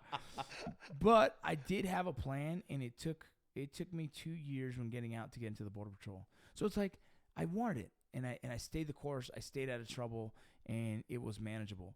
You know, so like anyone who's out there in the military and thinking about getting out, it is not the impossible task that everyone wants to make it out to be. If you have some PTSD issues, you're going to have to get counseling. If you have some freaking financial issues, you're going to have to probably get some financial counseling. You can get out and get a job anywhere and get paid $30K a year if you find it. There's a ability to make $30K a year pretty easy if you get out with military experience. You should be able to find. You can go drive a forklift in a warehouse for $30 grand. Yeah, that's what I'm saying. So like $30 grand a year, you can get by, and that's where you should expect to kind of start, somewhere around there. Officers obviously more than that. Officers most likely could probably get a job in the 70, 80, 90 to 100K a year. But you enlisted, get out, expect 30K, 40K. That sucks, but it's the truth. If you apply the right way, you could jump up to 50K. Who knows? But no, those are starting points for where you can be. If I get into a business, the first thing I want to do is and I want to end up owning it. In my head, I'm like, all right, I'm going to try and grow so fast that now I'm going to be hired in what do you call it? Fucking, they're going to continue to promote me. You know what I mean? I did that with Champ Sports when I was a kid. I started a part-time, started at the highest sales in the district, went to full-time, highest sales in the district, assistant manager of a store. Boom, they gave me my own store, 21 years old. Mm-hmm. That's my mentality is always going to be. I was actually driving the other day thinking like, I don't know if I'll ever be content with anything in life because I want to continue to do more. Right. And I think that's the mentality though. Like, and if we look at from the topic point of getting out, yeah, like what's your purpose? Yeah. What do you love doing? What do you have a passion for? Now figure out and make a plan for how you can make money at that. And make a plan for when you can't make money at that, what are you going to do to support yourself until you can go back to it? And there's a lot of people, and this is something people don't ever talk about, is a lot of people, you'll never fucking find that purpose. You'll never. There's a lot of people that never find that calling. Yeah. There's a lot of people that never find that passion, and you've just got to work to support yourself. Yeah. There is no shame in doing whatever it takes and working a job for 20 years to provide your family with a life that they can build and improve on. There is no shame in swinging a hammer for 25 years. Fuck no. If it provides your family with a life that they can build on. There is no shame in just being a plumber like my dad was. Yeah. Because it provided us with a launch pad to now live a better life. There's absolutely no shame in never figuring your shit out. Because a lot of people don't. Fucking A. Well, I love that. I love that. I want to end on that one. On that, you guys getting out, don't be afraid. If you're gonna get out, have a plan and be motivated, and know that plan might fail, or it might not go the way you want it to. It might take a 10-year plan, but make sure you have that plan and you go towards it. It's doable. It's possible. You all know it's fucking possible. You just have to be fucking motivated to make it happen. Yeah. Boom. You want to do one more? You got time? We can go one more. Let's go real quick. Yeah. What are we going to talk about? Active shooter. Okay. Yo. So we're going to talk about this. This won't be a long one, I don't think. But, I mean, shit, we'll just see where the conversation rolls, dude. So the other day there was an active shooter in California, in Saugus, which is legitimately just a couple blocks from my sister's house. It is 1 block from where my nephew goes to daycare. And coincidentally, it's a high school that you went to. So before my freshman year of high school, I went to Saugus High School, and I know that campus very well. I know that place. If you've ever seen the Christian Slater movie Pump Up the Volume, yes, it was filmed at that high school. Great movie. It's awesome movie. If you haven't ever seen it, go see Christian Slater's Pump Up the Volume. Yeah. Right. But this is the first time there's been a shooting incident like this that I had a direct emotional attachment to.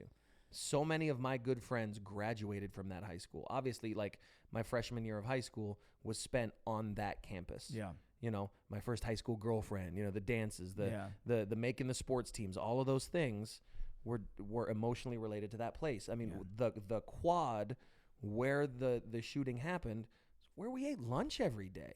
Yeah. You know, like I can see it right now, every square inch of that entire place. Like I know it in my mind to this day, 20 plus years later. Crazy, man. You know, I called my sister right away, and she was just, you know, my sister doesn't handle those things too well. You know, she hasn't been around that world as much as I have, right? And she hasn't been a firefighter like my dad or my brother, and so we tend to know how weird the world can get. You know what I mean? And my sister kind of has always been like a teacher or a speech pathologist, and so I guess that stuff scares her a lot more. And understandably, you know. And guess what? Even those people that have been through it scares everybody. It scares everyone. It's a scary thing. Even when you've been through it, it's a scary thing.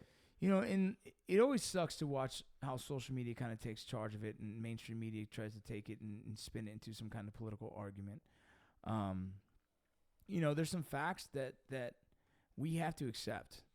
And the biggest fact is that these are completely out of our control. Like, out of our control. Like, I can't control it. You can't control it. Gun control can't control this. Like, nothing can control this from happening to our schools. There was an author named, Dave Grossman. He actually wrote a book about we have to protect our kids, right? And it's kind of crazy because some people agree with Dave Grossman's beliefs. He's also the one who wrote On Combat and On Killing. Pretty interesting reads. But there's another book he wrote about the schools and our kids, and we should be heavily guarding our precious cargo. And I fucking 100% agree with that shit. Why don't we guard our kids with the same fever that we guard our courthouses and our judges, right? And our criminals and our banks. You know, those are all armed. The diamond store down the street is armed. I know. You know, and yet our most precious cargo in our lives are not protected. We put signs up on fences. It's crazy, bro. That's how we protect our kids. We put signs up on fences. And it's sad that it's gone to this, right? That this is even an issue. And there's, you know, when I always explain things like this, is so many different levels of things that need to be addressed for us to protect our kids. You know what I mean? But the one reality is, like, we have to prepare for the worst and hope for the fucking best. And sad as it might be, like, that's hard to hear. It's the fucking truth. Here's the thing, like, when it comes to, when we talk about the gun control crowd, like, people think of, like, the anti-gunners or whatever you want to call them as the enemy. They're not. Guess what? They are doing it with the purest and best of intentions. Yeah. most of them. Yeah. Are doing it because they genuinely want to see the world a better and safer place. Yeah. I can't knock anyone for wanting to feel that way. Yeah, and I get it, right? Like, I understand it, and I appreciate and respect that point of view. I obviously feverishly disagree with it. Yeah. You know, because no one else is responsible for the safety and protection of my family but me. That's the craziest thing. So, like, when you start going to the gun argument and people are like, you know, this has to stop. We have to have gun control. It always confuses me because I'm like, that doesn't make sense. Like, for me, it's like, it doesn't make sense because I know, maybe it's because I'm experienced in the world of that all the bad guys have guns. Bad people have guns. They will always have guns. They will always have guns. And with today's modern technology, you can make guns on a 3D printer. You don't even need that. All you need is $8 and some pipe with a 10-penny nail from Home Depot, and you can make a pull shotgun. That's all you need. That's the crazy thing. People don't understand, like, oh my God. So it's just tough to hear, right? And so, like, the conversation with my sister, really, she's like, what do I do to be prepared? Or what do I need to do? I was like, there's a lot of things that can be prepared, right?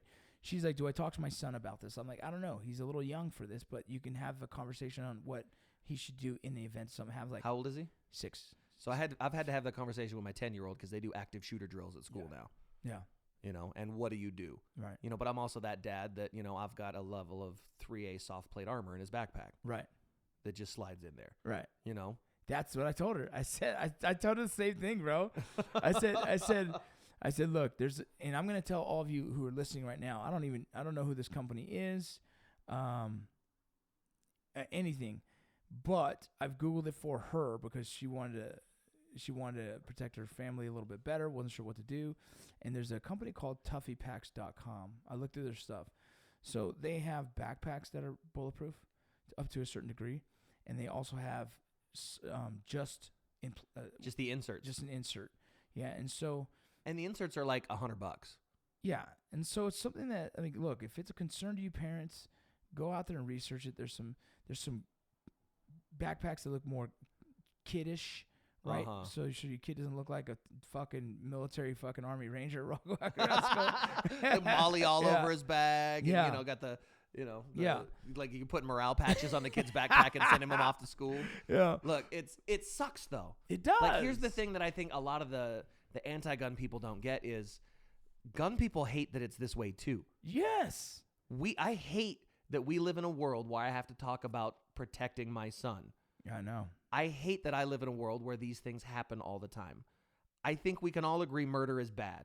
Terrible. Regardless of what side of the political spectrum that we're on, killing people for any reason, it's a bad thing. Yeah. So how do you stop somebody that's predetermined to commit murder? Well, dude, to the kids. Look, how do you? Yeah. You can't. Yeah. There's nothing you can do other than I get the idea. You think take away the guns, bad things will stop happening. I get the idea of that, but the reality is, when I'm sitting in my house, and a bad guy kicks in the front door because I live in a nice neighborhood and he thinks there's something in my house that he can make money on. Yeah. Who's going to stop him? Is it going to be the cops that take an average of 12 to 18 minutes to respond? Yeah, no. You know what's going to happen in 12 to 18 minutes? I'm going to be dead. Yeah. I'm going to be dead. And my family, who knows? Who knows? Because I've had to confront somebody coming into my house. Yeah. Now, I'm not willing to make that sacrifice, so I am prepared to protect and defend me and those around me and those that I love in any situation I go into. Yeah. And if everyone, and this is the scary thing, is if everyone took the lengths to protect themselves with the ability to use lethal force, people would think twice about committing those crimes. Now, it's scary. Having guns everywhere is scary. The scariest thing for someone like me who's trained with guns is knowing that someone out there who has a gun is not trained with a gun. It's frightening. And I tell people this all the time. It should be frightening. Yes. Having a gun on you should scare the shit out of you. Yeah. If it doesn't, then you've got the wrong attitude about carrying. Yeah. The potential to have to use that gun in self-defense should be frightening to you. Because it can take a life, yours or someone you love, if it's misused. That power and that responsibility is nothing to take casually. Yeah. Yeah. It's crazy. So that's what I was trying to tell her. Like, look, we can't. It's this interesting level of a lot of the shooting kids. A lot of those kids have, a lot of seclusion. Loner kind of lifestyles. The bullying aspect. And so. A lot of them, I was gonna say the drugs that they're on because of the anxiety and the social issues. So it's so many different things, right? Like we have to pay attention. Us as parents have to pay attention to our kids. Mm-hmm. We can't over medicate. I'm a parent that doesn't believe in like the anxiety meds and the antidepressant meds, but I say that I've never had a kid that had that issue. So whatever the case is, why people use it is on them. But for me, I mean, you start seeing these patterns of these kids and they have all these little issues and then they go to school. Like, that's hard to defend. Like, on a tactical standpoint, it is really hard to defend that because it's the person who is in the environment already is accepted into the environment, right? It's almost like... It's not an external threat. Right. It's not. It's internal. The guy shows up to school every day already. He's in his own normal patterns. He shows up to school at this time. He brings a gun, and he engages on maybe someone who's either bullied him or the easiest targets, right? Soft targets, whatever it is. And so and on that aspect, when you think of it, even a person with a gun at that moment wouldn't be able to stop it immediately, but within minutes can actually detain it. At least you can... You're not going to stop the violence from happening because they're the one. You never know when it's going to happen, and they're going to initiate that violence. I mean, you can't stop that initial attack. Yeah, there's nothing we can do with a knife, with a gun, with fucking a chain, with an axe. It doesn't matter. In the case of the Boston Marathon, with a fucking pressure cooker full of nails. Exactly. Like, there's things that people are going to do. Yeah. Now, the argument always is, well, guns obviously make it easier. Guns were only designed to do one thing, and that's kill. That's correct. Yeah. That is the only reason they were made, but to protect. It's also a tool that is used with the intent of its handler. Yeah. Now you can use that tool to kill indiscriminately, absolutely, but I can use that tool to protect with equal and just as passionate a force, and it's a tool for good as much as it's a tool for evil. And it's been vilified and demonized, obviously, in modern politics and media, but it's the great parody. I mean, God created all men and Sam Colt made them equal. It's the single greatest marketing tagline in the history of the modern world. That was how they sold the Colt Peacemaker pistol. Yeah. God created all man, Sam Colt made them equal. It's the reason we have guns is because if we're going to fight, you and I, pretty evenly matched physically. Yeah. It's going to be a hell of a fight. Yeah. But if I decide that I want to go out on the street and rob a 110-pound woman of her purse and all the contents in it, doesn't matter what that woman does. Yeah. She's going to get run over. Now, if that woman sees me coming, identifies the threat, and recognizes that she's in a position to protect herself and draws a weapon on me to deter me from committing an evil act, it's the great equalizer. Yep. Now we've given her an opportunity to protect herself, her property, her life, and her liberty. Yeah. I mean, it's for gun people, it's an easy and automatic thing. But how do you, when children are dying, take the emotion out of that conversation in an active shooter situation like this? Kids are in the hospital for this. Yeah. Kids are dead because of this. Yeah. And how do you remove that emotion and still tell somebody who doesn't understand the responsibility of gun ownership that you can't take my gun away from me because kids are dying? It's tough, man. It's tough to try and explain that to someone like my sister, who was never really a gun person, is like, I try to explain to her, like, look, it's tough, man, because who stops a bad guy with a gun is a good guy with a gun. You know what I mean? And that's really how this kind of goes down. Or the bad guy turns it on himself, like most of these guys do. As happened at Saugus, right, the kid turned the gun on himself. And which is just, for me, having kids in school, obviously always terrified of this, but I also know the school they go to has some secure doors. But sometimes if the threat's internal, so now the threat is only the fear of internal. You got to teach your kids. I teach my kids, like, obviously not to bully, but also to protect the bully, right? To protect the bullied. Like, that's just how I've raised my kids my whole life. It's like, And you know, my daughters are really good with it. Like, Dad, there was a girl that was sitting alone, so I went and sat with her. I'm like, good, what's up with her? I don't know, this and that. So I'm like, cool, well, befriend her, you know, bring her into the circle. Someone hasn't, or someone bullied her, whatever the case is, but don't be afraid of just talking to those kids out there that are alone and they find themselves alone. Maybe you can have the answer for them to help them break out of that uncomfortable shell. Stop bullying. If you see bullying, stop it. Like in my household, the way we are, like, look, if a bully punches a kid that you see, do me a favor and fuck that bully up. Right. Right? Like, that's how I see it. Like, it's not bullying, it's protecting the others. But if you're a Vargas, this is what we live by. I protect those who are weaker, that can't protect themselves. And all my kids know that same motto. My daughters know it to a fucking T, and they've actually experienced it themselves to go out there and protect someone who can't protect themselves. I don't give a fuck if they get kicked out of a school for fighting. If it was to defend their own self or someone who couldn't defend themselves, fuck. If that, for me, that's more kudos than anything. We'll find you another school. Oh, fuck yeah, we'll find you another school. I had an incident with my youngest, Bean.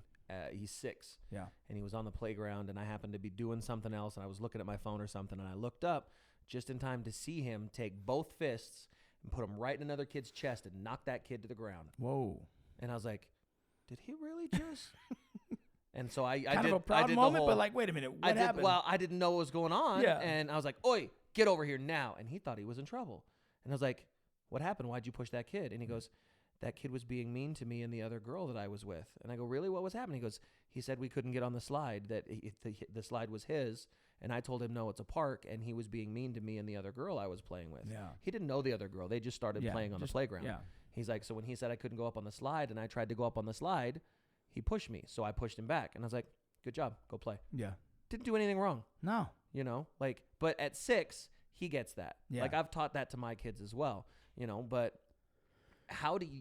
the thing is, in modern society, we are controlled by fear. Yeah. It's something that the media has built up. It's something that the politicians have built up. Yeah. It's something that we see through social media. We are afraid of not measuring up.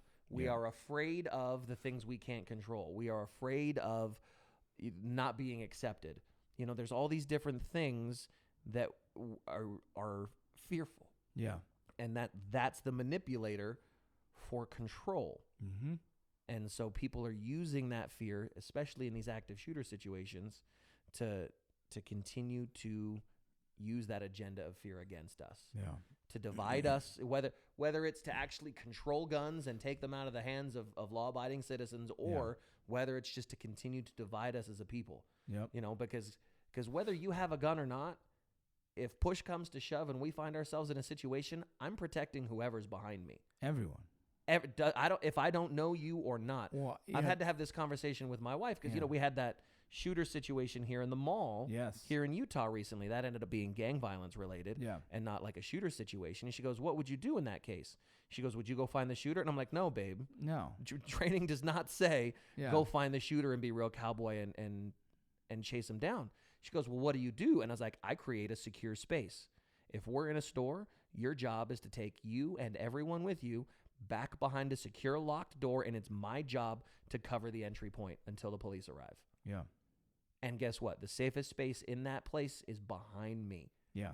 If somebody comes down the hall and engages me, then I will meet them with the necessary force. That's it. You know, but it's not about me going, coming at you, pew, pew, pew, pew, let's go. And like, I'm not going and clearing the mall. That's not my job. Yeah. That's the job of law enforcement. No, man. My job is to protect myself, those I love, and anyone around me that I see fit to protect in those situations. And I says, so if I ever say go do this because I've heard something, just listen. Yeah. And just know that that's the process. You know, I'm not out to put my life on the line. No. For you don't need no heroes. You know, I'm not about that, but I will protect my wife and my family and those I love and anyone else who happens to be around me if it costs me my life, and protect them behind a gun.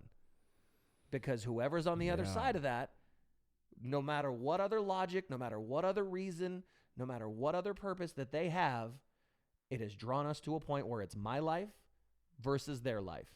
And I will fight with my life to protect everything I love. Yeah. No, for sure. And there's no other what ifs that you can put into that. No. in that moment of conflict, whatever has brought us there, that's the only thing that matters. Yeah. And, and that's the only other option I have. It's crazy because we've now been in a life, pretty much our kids' whole lives who have dealt with active shooters. And so it's funny when you say it, like when like our kids are already trained by nature of hearing about, like my high school kids, they know if they hear a gunshot, they're running. They're running. You know what I mean? Before, this wasn't an issue, right? Like my era, like if I heard a gunshot, we'd be like, "Oh, okay, drive by." What? Like you hit the ground and you wait until somebody rolls by. Like I've had to teach my 10-year-old about finding concealment and cover. Yeah, and the difference between them. Yeah, it's crazy that as we evolve in this world of the shooting space, where I don't think is ever going to change, no matter what laws you put into place. We have also grown accustomed to teach and learn and know how to protect ourselves in that manner as well. And as sad as it may be, it's just it's part of our nature to be the survival of the fittest. Mm-hmm. You know, our kids all know, like it's already fine-tuned in their head, whether they paid attention to it or not. There's a possibility of an active shooter in our world, and in schools it happens quite a bit. They hear gunshot, get the fuck out. Get the fuck out, which is crazy to think, man. Something we've never had experiences ourselves as kids. I never had to shelter in place at school. Fuck no. Actually, so this particular shooting happened at Saugus High School. When I was at Saugus High School, on that same quad where this incident happened, we had a full-blown race riot. Oh, shit. It was 1993 when I was there. A year post the LA riots, racial tension was super high. And I remember coming to school that morning, and I walked onto that quad, and that quad has 3 tiers that go up towards the classrooms. And you walk into the school onto the main level of the quad, and you're standing in front of the gym. And I walked down that main throughway where 90% of the students enter school, and there was groups of people standing all around. And I immediately recognized, this ain't right, and I took a different route to my class. And as I got up to the 2nd tier, I turned and looked over my shoulder, and I saw a girl walk through that crowd. And I thought, yeah, that's not good. And I got up to the 3rd tier, and I looked back over again, and somebody threw something at another group, and the Mexicans, the black kids, the white kids, the football players, everybody came, like they pepper sprayed the entire quad and brought in police dogs to end this. The strength and fitness coach and the football coaches were literally throwing kids out of this fight. You know, I mean, they had to come and clear this quad. Yeah. I mean, we're talking about a riot at a high school. Yeah. Crazy. Unheard of. Now we're talking about shootings at a high school. It's crazy. It's crazy where it's changed. You know, but these things, these threats, these incidents are never going to go away. Never. It doesn't matter if it's a shooting or if it's a riot, or there's going to be some kind of violence that we're going to have to address. And our kids are always going to be the target. It's going to be more and more now. People need to realize our kids will be the target because how much of an impact it has. It emotionally is the hardest thing we deal with. Mm-hmm. And so, like, in that mindset alone, I ask you guys, and just wrapping this up, I ask you guys to when your kids are old enough to have the conversation, have the conversation. They need to understand the difference between concealment and covering concealment. That's like such an important thing that it's crazy you mentioned that because I'm like, yeah, that's brilliant. We think about it because we've gone through some kind of training that it's ingrained in who we are. Yeah. Like I had to have this conversation with my family when the dude shot up the movie. Yeah. We go to movies, like, what do you do? And my wife was like, oh, well, I just hide behind a chair. And I was like, you can't be seen, but that's not going to stop a bullet from penetrating. Yeah. That's concealment, not cover. Cover is where you are safe and protected from fire. Concealment is where you can't be seen. So first you find concealment, then you find cover, then you GTFO. Yep. Get the fuck out. You know, that should be your thought process. And think about it every time you go in somewhere. Bro, we were just at a boxing match the other night. It was a bunch of Tongan, Samoans, New Zealand, everything. I mean, bro, culture was strong in that motherfucker. Main event, you had this kid named Vargas, wasn't Hispanic, he was a white guy. All the families in the front row freaking talking shit to the other. Bro, it was about to pop off in this bitch. And if the heavyweight didn't win, I said, Christy, hey, mama, look it. This place is going to blow up if this motherfucker loses. That exit door is ours. You fucking stay behind me. I'm going to fucking bake. And she's pregnant, right? So I'm thinking like, all right, I'm going to have to fucking bust through dudes and get us out of the mix because we're right next to the families that are arguing already. They brought cops in close. Yeah. I'm like, all right, fuck this shit. But that's how I think about everything, You dude. go in, you're like, all right, if I have to fight my way out of this, where's the nearest wall that I put my back to? Yeah, and bro. you fight your way to the left or right for the nearest exit. Like, there's things that we go through to prepare ourselves. Yeah. To react to it. Now, hopefully, we never have to. We don't even have to. I wish these things never happened. Nobody wants these things to happen. Yeah. Everybody is afraid of active shooters. Nobody wants that for society. Yeah. But there is no law, there is no legislation, there is no government that can stop these things from happening. We blame the guns because the guns keep us from addressing who we've become as a people. As a society. I love it. This has become a coping mechanism.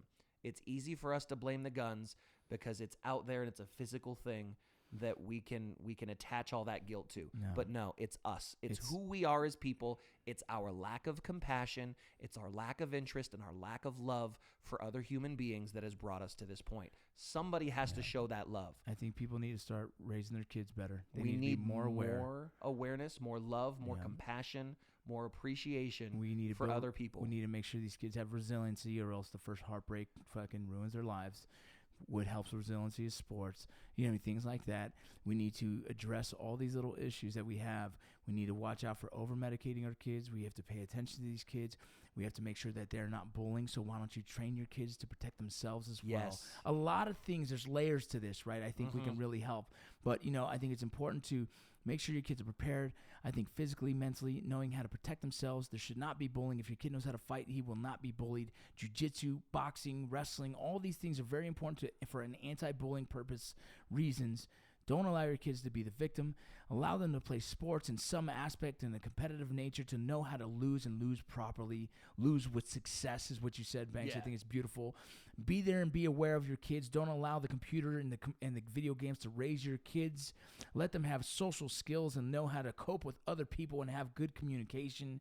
Parents, also be prepared for the worst. Hope for the best. If you believe in guns, train with your guns. Don't just carry a gun. Train with the motherfucking gun. Know how to use it. Use it well. Allow your wife to understand how to use it and use it well as well. Your kids get old enough to handle guns. Make sure they know the rights, the wrongs, and everything else to that effect. If you're okay with that, that's on you. There's so many things I would say, but also look up online if you guys are interested. There's bulletproof plates you can put into them. There's these backpacks that are bulletproof. I've been to a show where the guy has a folder that's bulletproof, like all these different things. If you guys are interested, they're out there. If you guys know a school or want your school to be assessed, there's security assessments can be done by some contracting companies out there. A personal one of mine is TNG, a buddy of mine, the North Group. Hit them up. They'll do personal assessments and making sure that your workplace or your schools are safe. There's a lot of that things if it does happen, you know what to do. Yes. Having a plan of action in place will save lives. Yes. Me and my kids have a plan. They already know where to go, who to call, where to go. They know distance makes it harder for someone to engage. Create distance, covering concealment, and fucking call dad. We're fucking on our way. Yeah. All right, cavalry's rolling. Yeah, we're in. All right, y'all. Well, thanks for listening. I hope you guys enjoyed it. We'll talk soon. Banks, thanks for coming out, man. Appreciate you, brother. Anytime. All right.